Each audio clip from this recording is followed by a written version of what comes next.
Hey guys, here today with review of yesterday's homework, which we started the unit on probability and started with permutations and combinations. So thank you to the 15 of you that filled this out. This is super helpful, guys. So when I do put these out there, please take just a couple minutes to fill it out. 1 and 2 looked great. 3 and 4 also looked great. 5 was one of the word problems. Um, Couple questions on that. 6 and 7 were good. 8 we will definitely go over. 9, 10, and 11. I'm gonna go probably over maybe 1 or 2 of those. I think mostly the issue with 9, 10, 11 is just trying to decide if it's combination or permutation. So I'll talk about that a little bit. Excuse me. And then 12 and 13 actually look okay.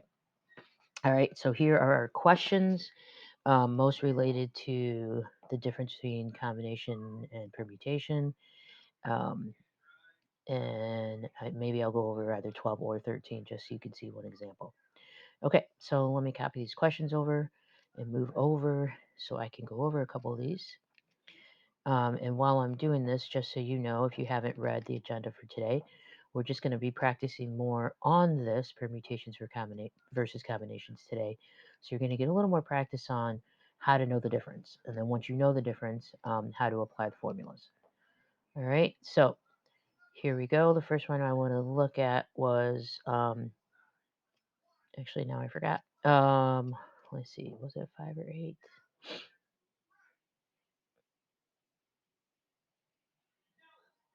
8 would be the first one I was going to look at. So 8 says there are 8 swimmers in a competition where the top 3 swimmers advance. How many swimmers or how many ways can 3 swimmers advance? So the first thing you need to decide here is if it's a permutation or combination. So permutation order matters. Combination order does not. So that's just something to kind of um, know. um, some people like to remember it as combination means choose. So C is choose. So you can choose. You can choose like your top 3, but it doesn't matter what order you put them in. Okay, and so this is going to be a combination, and this is order doesn't matter. And the reason why is it says,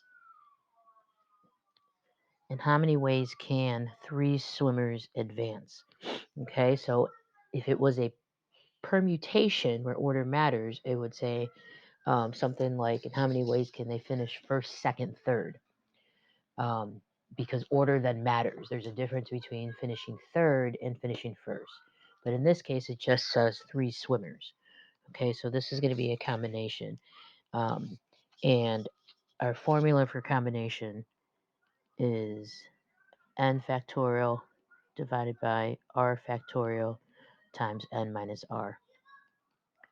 Okay, and in this case, our n, so our total number of swimmers to choose from is 8.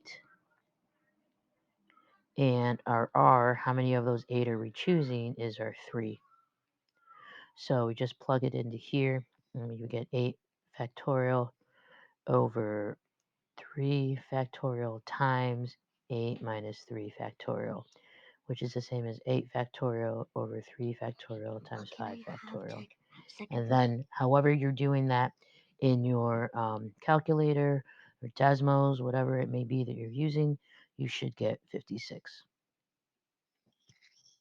Okay.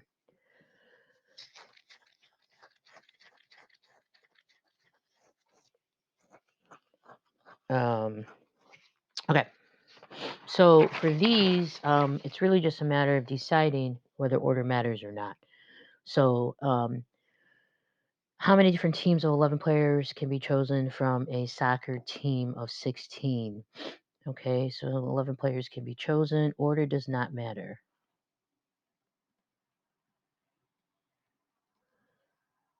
Okay, if instead it said, how many different ways can the top 11 be chosen, right? or if it was a baseball team or a softball team and it was the lineup and position mattered. So, like if you batted first versus you batted ninth, then order would matter. So, this again is a combination. Okay, and this is where N is 16, R is 11. And if you work that out, you should get 4, 3, 6, 8, using the same formula that we used up here for number 8. All right, number 9 says suppose you find 7 equally useful articles related to the topic of your research. In how many ways can you choose 5 articles to read? Again, order does not matter. It doesn't say um, which article you're going to read first. Okay, so another way to think about it is if you choose these 5 articles, does it matter if you read article A before article Z? No. Does it matter if you read article Z before article C? No. Okay, so order does not matter. So again, this is going to be a combination where your total number that you're choosing from is 7. Of those 7, how many are you choosing? 5. And you should get here at 21. Number 11, a salad bar offers 8 choices of toppings for a salad, and how many ways can you choose 4 toppings? Doesn't matter if you choose the tomatoes before the cucumbers. No, order does not matter. So again, this is a combination. Okay, so it just kind of happened that these are all combinations. They won't always all just be combinations.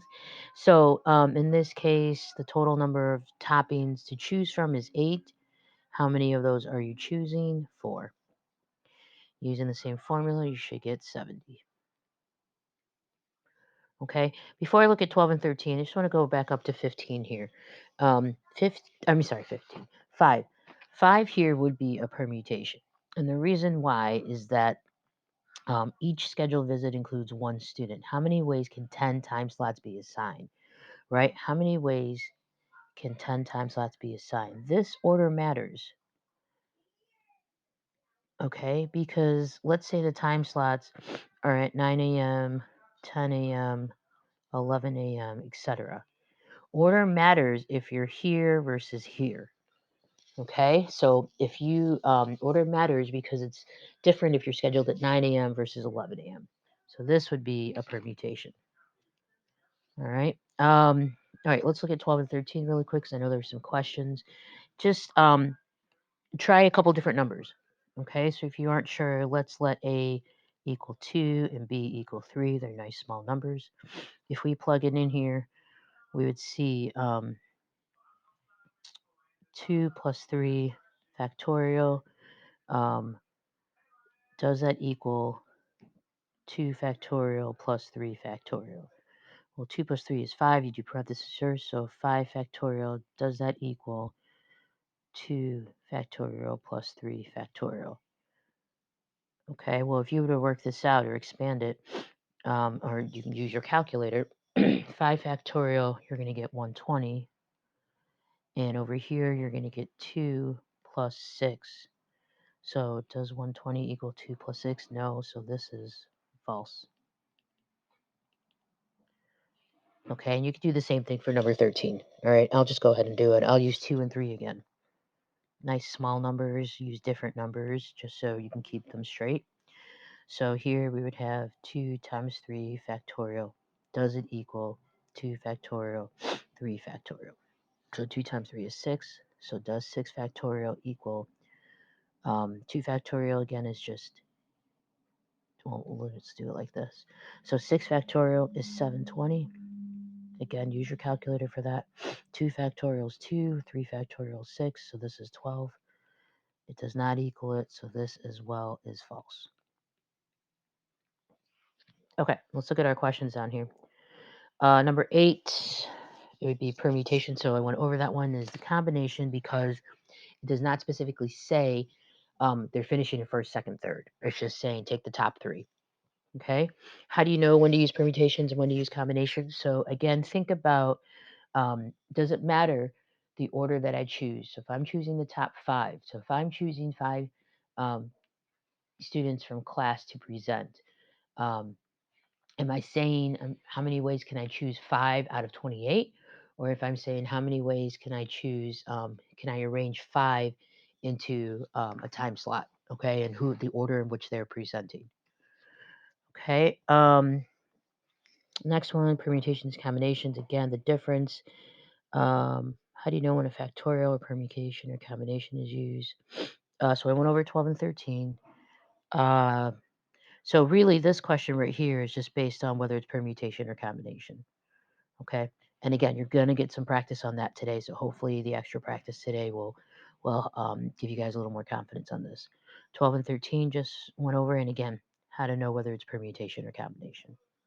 All right. After today's practice, I'm hoping you see some key words um, about how to know the difference between the two. All right. That's all we have for today, guys. Thanks so much.